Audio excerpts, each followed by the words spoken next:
Hello, hello, hello. How's everybody doing this evening? It's me, Ange. I'm here in Harlem this Wednesday evening. Excited to have my second virtual wine tasting.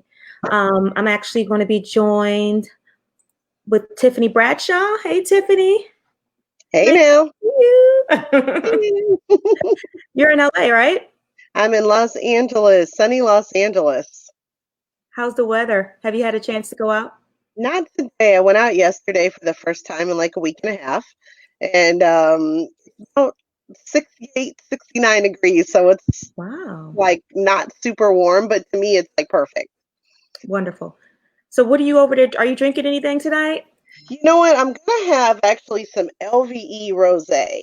Okay. That's what's on my mind. So this is the John Legend, the 2018 LVE rosé from Provence. I'm in a rosé Mhm. kind of mood, and so this is what I'm gonna be drinking. But I got some water in front of me also right now because you gotta hydrate. Absolutely, you got to stay hydrated. Well, tonight I'm going to be tasting the DeLoach Pinot Gris, the 2018 Sonoma County. I'm excited about this. I've heard rave reviews. Hmm. Tiffany, what have you heard about it? It's really good. I mean, I like DeLoach in general. Sometimes when we think about wine and like healthy stuff, like the good thing about Deloach is it's not only the estate vineyard is not only organic, but biodynamic. And so Mhm. biodynamic is basically a step beyond organic. So people who love organic would love that. And basically what the short version is that the vineyard um, farm basically is, a vineyard, Mhm. meaning a vineyard is a farm, meaning they just mostly have grapes, that they're raising. And so each vineyard is a microclimate where there's nothing artificial that's used, and everything is brought is like you have to have it right there on the spot. So if you need some fertilizer, you better have some cows. If you need some honey or something sweet, you better have some bees. So it's really nothing artificial and it's really awesome. And they harvest based on phases of the moon. So micro, and they have a larger yield. So if you guys remember back in the day, like your parents or grandparents talking about the Farmer's Almanac, it's Mhm. similar to that. And you get a Okay. big yield. Everything is very beautiful. And that's what Deloach is known for. Recently, when John Charles bought it, he actually, and it's a big process. It takes like 5 years. It's very expensive, where they have to basically turn over and let the soil regenerate and get all those pesticides out. So now it is organic, it's biodynamic, and it's yummy. Wonderful. Well, I'm excited to taste it. If anybody's out there, any viewers who's joining us, if you have the DeLoach Pinot Gris, or even if you just have a simple Italian Pinot Grigio, please chime in. We would love to hear your thoughts because guess what we're doing today? Not only are we talking about DeLoach's 2018 Sonoma County, but we're actually going to be letting you know what the difference is between Pinot Gris versus Pinot Grigio. And if you have any thoughts or ideas that you think the difference is, please post them in the comment box because we would love to hear what you think. So first off, I think Tiffany, most people when you think about white wines and you think about the, grape varietals, you talk about Chenin Blanc, you talk about Chardonnay, Moscato, things of that variety, but there's a few other lesser known varieties. That's You want to true. speak to that? Chardonnay is actually the most popular white wine grape in the world. And Mhm. so a lot of people, Chardonnay sometimes people think or they say like, oh my God, ABC, anything but Chardonnay, and they don't like it. But one of the reasons is I tell people that sometimes it's not necessarily the grape, it's just the way it's been prepared. The same way, you may think you don't like Brussels sprouts, but because your mom boiled them and Right. you have them later on and somebody roasted them or put them in an air fryer and you're like, these are amazing. It's just a matter of how it's been prepared. So each winemaker is kind of like a chef. They're giving you wine based on how they wanted to prepare it, but it doesn't mean that's the only way. So even if you've had a grape varietal before and you weren't a big fan, it doesn't mean that you don't like that grape varietal. It just means that a particular one and the way it was prepared that way is something that you may not like. Absolutely. Absolutely. So, do you have any insight on these four particular grape varietals? Well, I love Pinot Gris. Gris actually stands for gray, and it's kind of like this concept of the grape that it kind of goes in between a little bit of the green and the red variety, and that's literally by calling it the actual color that the grape tends to be. I love Albarino, Mhm. which is more of a Spanish style of grape. Originally, we actually just got in some Albarino and it sold out, and also some Viognier. Mhm. That's how that one's pronounced, Viognier. And we have Mhm. that one is also available, and we just sold out a couple months ago the French Colombard, but that had a little touch of sweetness, and they're all really good. Like they're all yummy. I happen to prefer white wines, Mhm. like year round. So you're speaking my language right now. Yes. Well, who else is a fan of white wines? Let us know in the comment box because we would love to shout you out. Get some thoughts on what are you drinking over there tonight because this is all about engaging the audience, right, Tiffany? Yes, ma'am. So one of the things that I had a problem with when I first kind of selected this wine was pronouncing it right. Because when you spell it, you look at it as, Pinot Gris because of the S, but clearly the S is silent. So it's Pinot Gris versus Pinot Noir. I'm sorry, Pinot Grigio, which as you see here on the screen, this allows you the correct phonetic way to sound it out so we can make sure that we're all articulating our wine language properly. So one of the things that I think most people don't realize is kind of what you mentioned earlier. It's the grapes, right? The color of the grapes, the region of the grapes, which really makes the most distinction. So the difference between Pinot Gris and Pinot Grigio is the regions. They're actually the same grapes at the core. They're just actually cultivated and harvested in different regions of the world. So Pinot Gris is actually native to Burgundy, France, which is where the Bosé collection kind of got its start, right? Right, Yeah. Tiffany? 1961, Jean-Claude Boisset, which is John Charles's dad, he literally started the company and he had people coming around the living room, coming around the kitchen, and they were doing wine tastings. And he was like old school, where he, selling wine out of the trunk of his car. Like, about rappers doing that now at mixtapes back, and literally in the 60s, his dad was like peddling wine out of his car. And he grew the company to be number one wine producer in Burgundy, France, number Wow. three in all of France, and in the top 25 here in the United States. So 26 wineries. We have almost 200 wines we represent, and this is one of a bunch of good ones. Wonderful, wonderful, wonderful. Well, we have some people in the comment box. So I just want to shout out some folks. We have Dana Campbell, who's one of our ambassadors. Hey, Dana. Cody, who is also a client, an old friend and broadcast journalism colleague of mine. I got him trying a few whites this summer and spring, so he's loving the DeLoach right now. So, Cody, let us know what you liked about it and which version of it that you tried.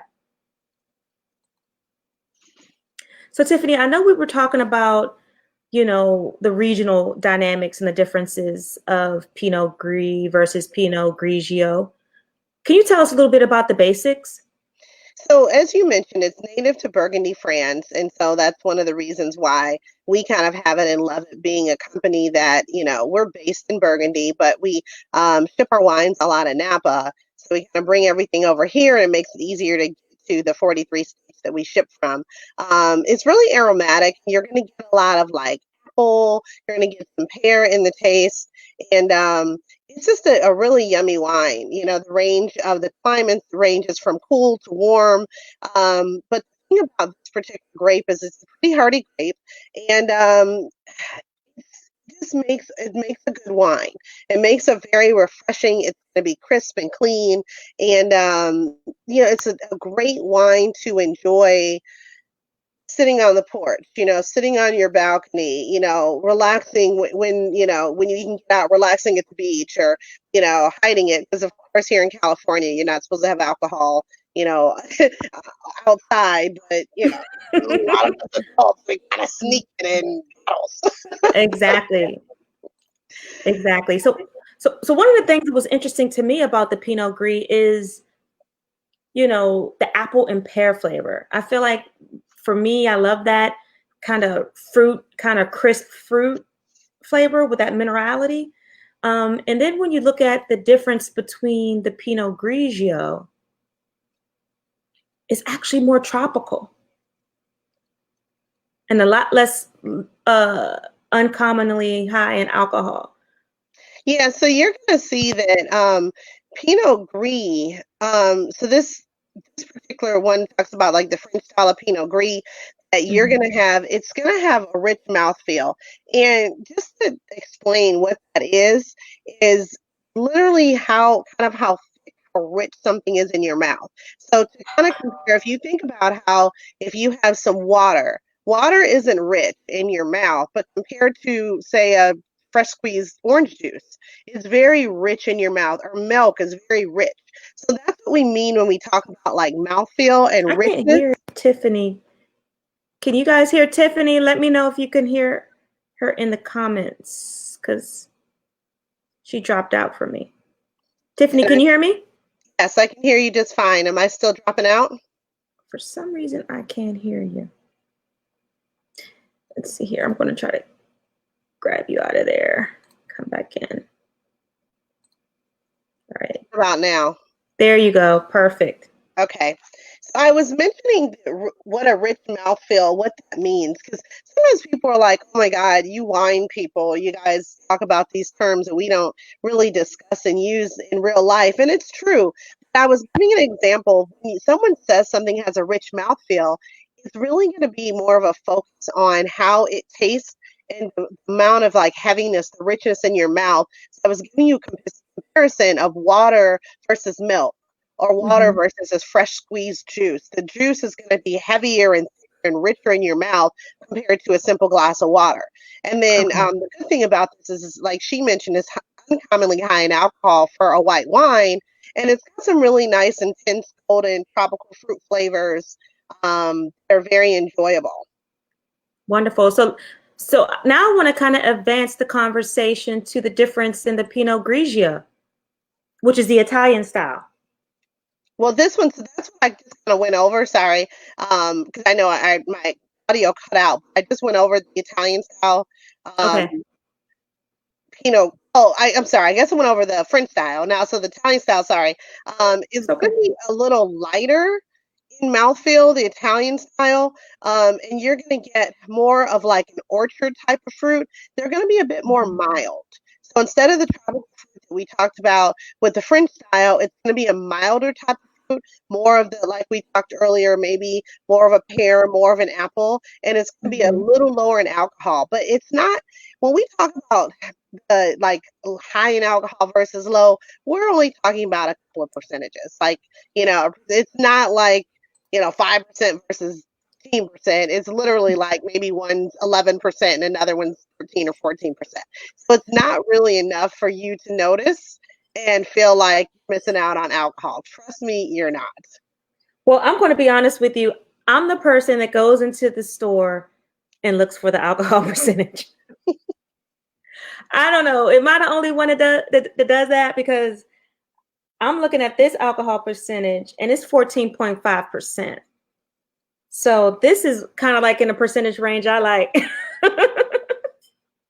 I understand. It's nice when you have the higher alcohols. It's going to be a lot different than, say, for example, if someone's like a Moscato drinker. A lot of times, people who drink Moscato, especially some of the inexpensive ones, they're 5% alcohol, 7% alcohol. So I've got customers who told me, "Oh, I can drink a whole bottle." I'm like, "Yeah," like because the amount of alcohol is so low that if I've got something at 15%, you got something at 5%. For every glass I'm having 3 times the amount of alcohol that you're having. So I'm like, you Absolutely. like to drink up, but come on over here. Like you said, drink your water, stay hydrated. Mm-hmm. So be responsible wine drinkers. So I'm Yes. going to this smells actually really good. I don't want to spoil it though, because I do want to share some information with you guys. So kind of like what we were talking earlier, Tiffany really did a good job going over at the beginning how the DeLoach vineyard and how it's sustainable and how everything is organic and the process in which the Bosé kind of really added additional value to the harvest. So I just wanted to kind of share a little bit of detail with you guys about the Russian River Valley original and give you a little bit of insight on the seasonal growth for this 2018 Pinot Gris. And also, for any of the wines that either that I carry or that Angela carries with Boisé, is the great thing is all of this information is available on our websites.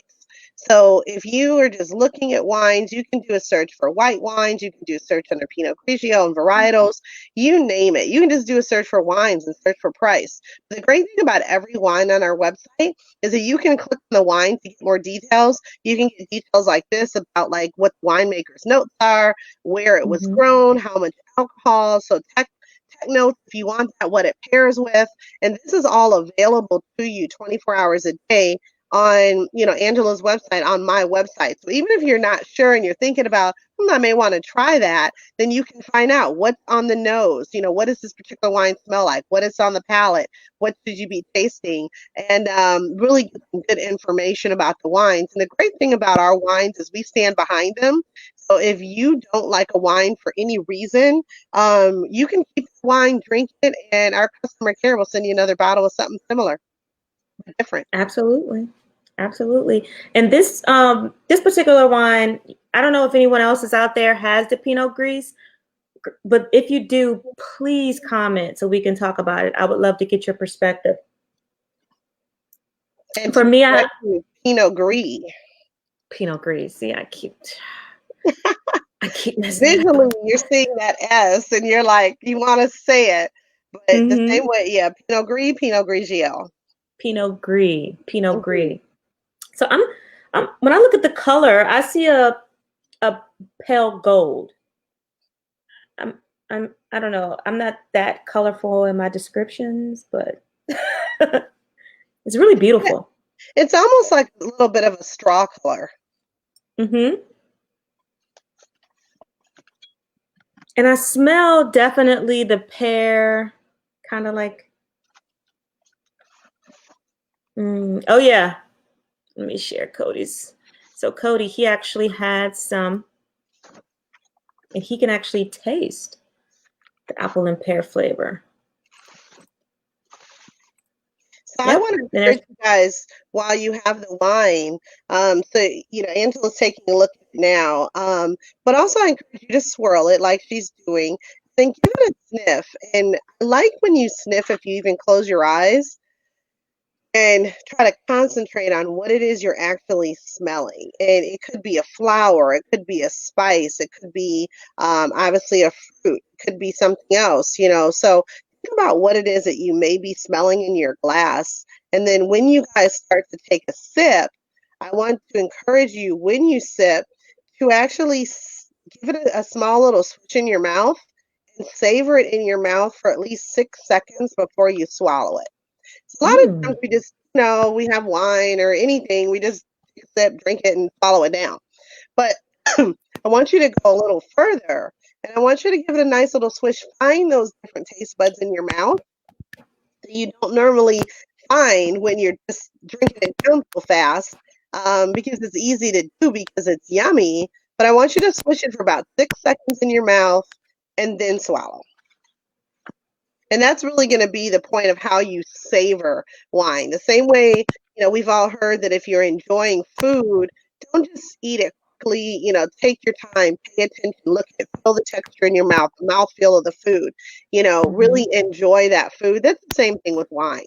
And you'll find that's going to be a lot more enjoyable when you pay a lot more attention to what it tastes like and smells. Absolutely. After doing the 6-second suggestion you made, I was able to smell the white peach, and I was able to taste the apricot. So Anna said she can actually taste the apple for sure. Love it, love it, love it. Wonderful, wonderful. So much of what we taste, interestingly enough, has to do with what we smell. Um, and you guys all know that and have probably dealt with that because we've all had a cold or allergies. And if you can't smell anything, you can't taste anything. And it's really because what we taste is really, we consider it taste, but so many times it's really just what we smell. So that's why it's so important for us to sniff our wines and really like give them a good swirl, because you get so much out of it. And then as it Yes, sits in your glass, it changes. absolutely, absolutely. And also what you eat, like what you had on your palate before you had your first glass. Each glass, I believe, gets better. Yes, you just want to make sure that you are with your glasses, and with your having, when you say what you eat in advance, you don't want to have spicy foods. You don't want to have anything that's super strong, because you don't want to bring your palate to the point where you can't taste something as delicate as a Pinot Gris. So when you're having something before, or even if you're pairing your wines, you just want to make sure that you're going with your lighter foods. You're going to have something a little bit lighter, Mm-hmm. in case, and then as we go, like we talked, we mentioned red blends, he likes those, and as you go along the spectrum of these heavier wines, then you can have heavier food, you can have your pastas, and you can have your steaks, and you can have those types of things. But when you're having a white wine, you want to be careful with what you put in your palate before you eat, and also what you're having while you're having and enjoying that wine. Absolutely, because one of the things that I noticed last week was I was eating some spicy popcorn, and it really went well with the rosé. I don't know, is it because of the sweetness? Is it something that complements the spice? And it depends on what spice was used. Like you're calling it spicy, and I'm not saying truffle is spicy, but I'm just giving an example. That is an extra spice that you don't normally use, and I love I did truffle. use truffle. It was truffle salt. Really? Yes. So, it's funny you say that because I didn't know that. But truffle is really good. But in my mind, I wouldn't necessarily call that spicy the same way you would call like cayenne or like a Creole seasoning or something like that is more on the spicier side. It's the savory, it's an umami kind of Mhm. flavor. There's a lot of depth, a lot of richness. And if you enjoy that with rosé, you're really going to enjoy truffle with some red wine, especially like red blend. Okay. You'll love the truffle and the red blend. It goes very well together.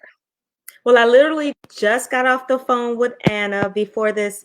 We started the tasting, and she has got a whole lineup of some truffle recipes that she's going to be working on.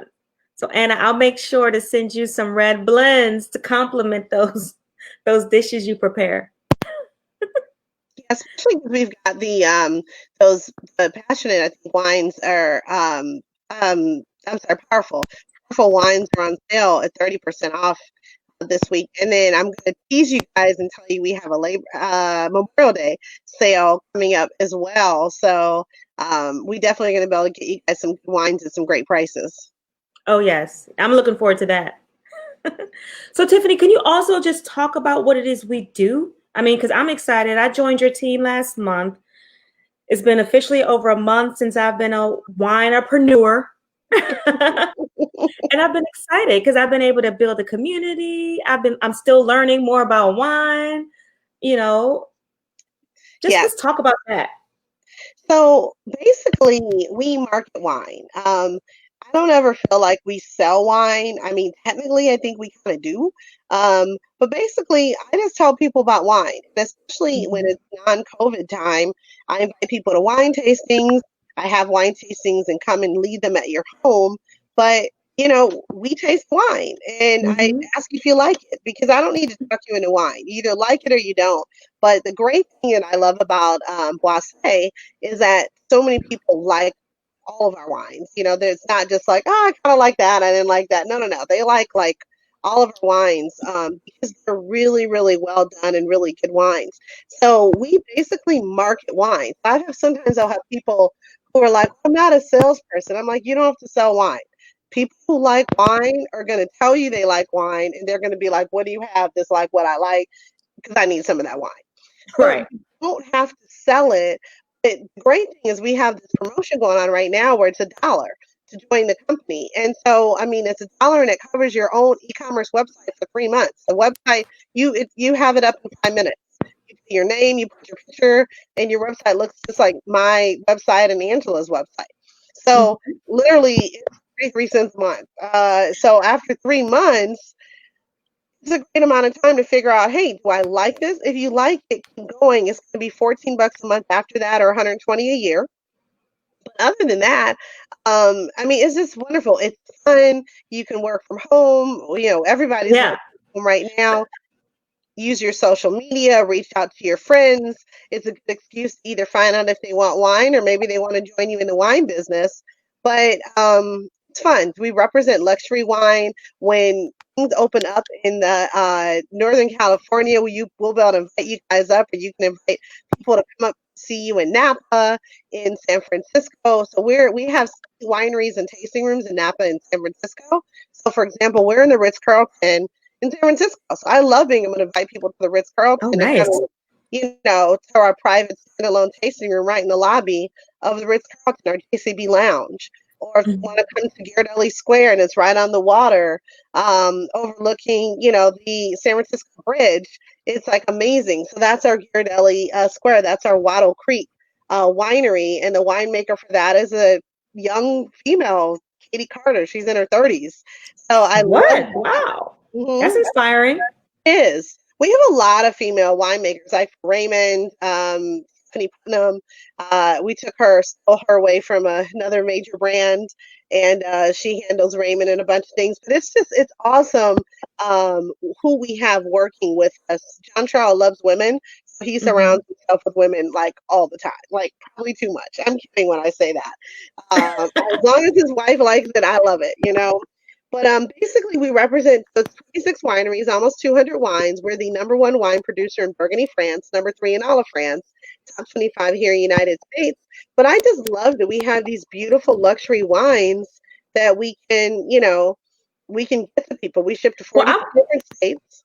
Now, what I want to do is, a couple of my customers are here joining us in this tasting. So I want to hear from them. I want them to put in the comment box what has been their favorite wines.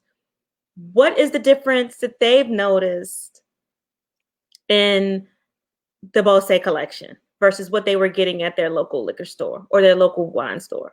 Please, let's share the wealth. Let's educate people, because that's one of the things that I'm impressed with.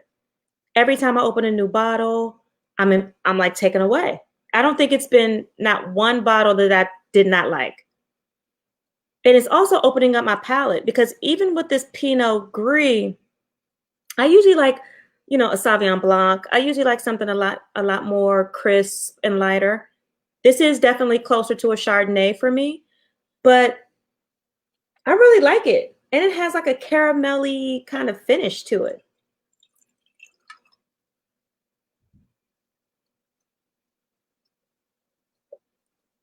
Okay, so Cody, he likes the Count. Now, that's sold out.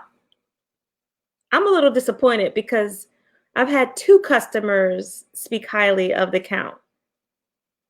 Is that one of the top sellers, Tiffany? That's a popular one, but to be frank with you, if he likes the Count, definitely get him to try the Countess.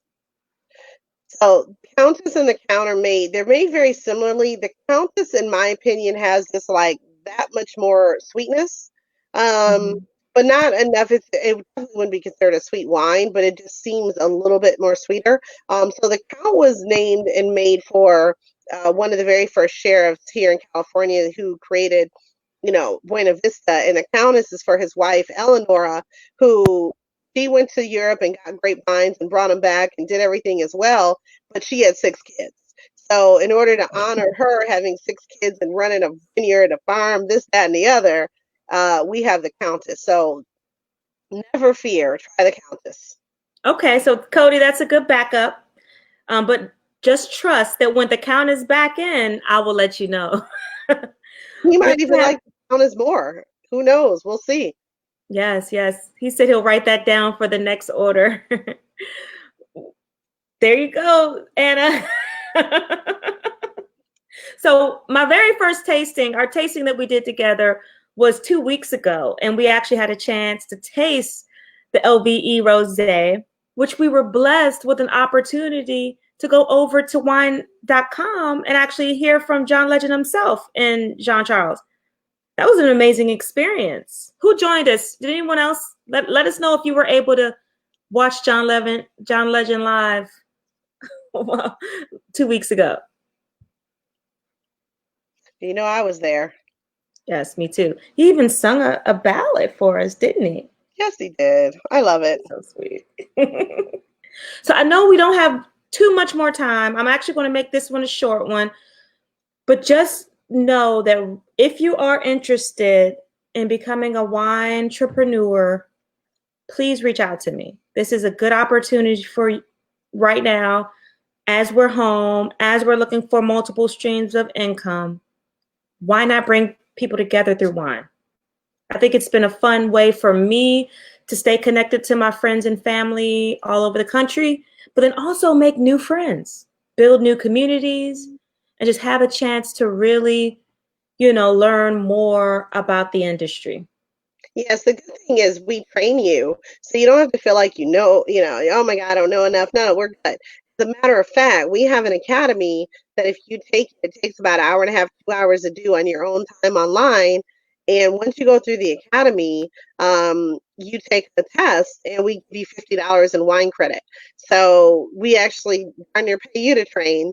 So definitely call us. And if you know someone, so maybe it's not for you, but you know somebody who's recently unemployed, maybe somebody who used to do Uber or rideshare, they worked in a restaurant, hotel, hospitality, they were a bartender, sommelier. A lot of people are looking to make some extra money right now, or even people with other jobs that just are closing for whatever reason, or will be closing because it's so tough right now. So that's a great way to have an additional income. Maybe you know someone who's retired. It's just a fun thing. You don't have to really, trust me, I don't feel like I'm selling. I'm just telling people I have wine and they're like, what you got? And even worst case scenario, you'll get quality wine at an amazing discount, and you have friends who you'll also be helping educate them on quality wine. And you get a commission. So the great thing is that you get, other thing we didn't mention is that on your own personal wine purchases, you get paid on your wine purchases. So this is the wine you're drinking. So instead of, going to the grocery store or anything like that, you can get it shipped right to your door. We have a shipping special right now. Any 6 bottles, ship anything over that, ship for free. So 6 bottles or more, shipped to your door for free in 43 states. And it's good wine. So I'm like, you just do it. Just call her, call us, do it. Absolutely. And the one thing that I want you guys to do for me is spread the love. I'm trying to build this community. I'm trying to create a space where we could talk about wine in a very authentic way. And, and share our culture. And so the only way that we can continue to spread that is by following, sharing, reposting, and tagging. So please, if you can, just share this Uncorked and Cultured with as many people in your network and have them join us next Wednesday on May 27th, when we'll be tasting the Taro Cabernet Sauvignon. Now, I'm excited about this one. Tiffany, do you have any sneak details you can give us about this? Because I'm really excited about this. Well, John Charles did something recently with Taro, so I may suggest to you kind of go back to that video, or even maybe play a portion of the video that he did. I think it's on his page or maybe the YouTube channel. But he brought Taro out and he's talking about it. And right around that time, it just might be on sale. That's all I'm going to say. Next week? It might be. Perfect timing. Maybe on that Memorial Day sale. Yes, Memorial Day weekend. So if you like a really nice cab, check us out. Check us out next week. We'll be here, same channel, same time. Same time, same place, right? Coming right to your living room. Yes, right to your living room. Absolutely. And if you have any questions, if you want to get in touch with me, just email me, call me, DM me. I'm available to answer any questions. Tiffany, she's my sponsor. So she's the one who actually got me started in this business. She's my supporter. She's here with me now. She's my partner in crime. And I've actually had the chance to sponsor 2 ambassadors. So I'm so excited to bring them up in this process. Dana Campbell, I'm shouting you out. Michelle, I'm going to shout you out. I don't think Michelle was able to join us. But if anybody's interested in learning more about the wine business and actually becoming a wine ambassador and a concierge, reach out to me. How many people have you sponsored so far, Tiffany? Oh my God. Over 100. How many? Over 100. Wow. And how many years? 4 years. And it's Nice. hard to say because I know that I think my team has about, so maybe I'm at like 80. I can't remember how many are like people were just direct to me versus it's a lot. So And it's then, like you have your own corporation kind of like situation going on. yeah, I've definitely been doing well. Recently promoted to executive director, and I just it's fun. Thank you so much. Yeah, that happened last month, and it was shocking. I've been trying to get there for like months, and thanks to people like you and other people on the team, not only did I get there last month, but in like the first week of this month was pretty much there again. Like, I was Yes. like, oh my God. Normally it's the last day of the month and I'm trying to get my numbers and I'm like, I'm kind of sitting pretty this month already. I'm like, I got them. I already got them for this month already. So yeah, love it. Beast mode. Anna said you're in beast mode. Thank you, Anna.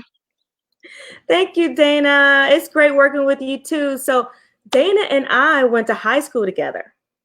So I don't think we've seen each other since our reunion, and we were able to reconnect through the wine business. So these are the type of amazing things that happen.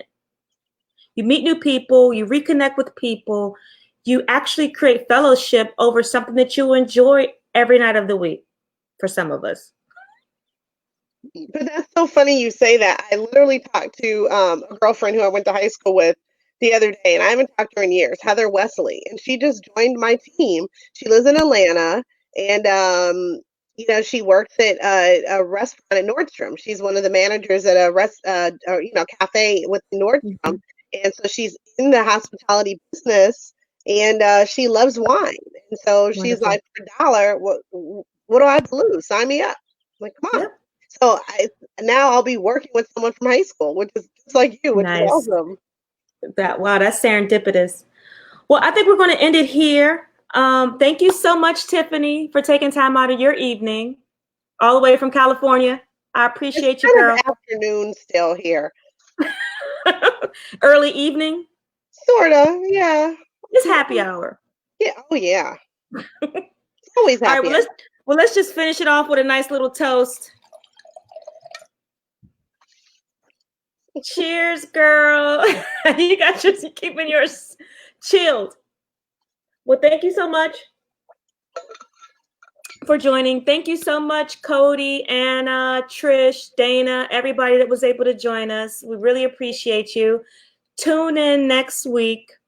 We'll be here 7:30, Wednesday, May 27th, talking about the 2018 Secret Indulgence Taro Cabernet Sauvignon. So that's a red wine. And I'm hoping to have a chef, Intense Flavors. I'm calling him out. Eric Driscoll, to come on and do some of his chefing skills. Now, he's serious. So I'm hoping that he doesn't back out at the last minute. I want y'all to see some of his creations. He's amazing. So 7:30 Eastern, 4:30 Pacific. Yes. Thank you for clarifying. So thank you so much, everybody, for joining. Have a good evening. I'm going to leave you with this special thank you note. Have a good night. Bye. Bye-bye.